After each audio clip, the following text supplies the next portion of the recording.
चितपट केलं जायचं. समोरच्या पैलवानाची पाठ जमिनीला टेकली की तो पराभूत होतो. हा नियम प्रभू हनुमंताने आपल्याला घालून दिला आहे. काहीतरी घडायला लागलेला आहे इकडं. शेलार आणि पिंगळे मध्ये चेपटोर बसलाय तो. शेलार पिंगळे आक्रमक होतोय तो. शेलार एकचा मानव टाकू नको रे, मानव टाकू नको.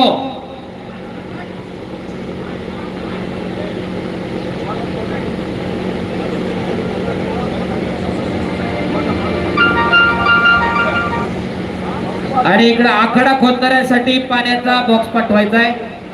ओ ए शाबास. आणि एक चाक लावलं. पंचाचा निर्णय अंतिम आहे. टाळ्या करा, टाळ्या. ओ आणि पंचाचा निर्णयानुसार इकडे विजयाला टाळ्या करा जरा चांगल्यावरती.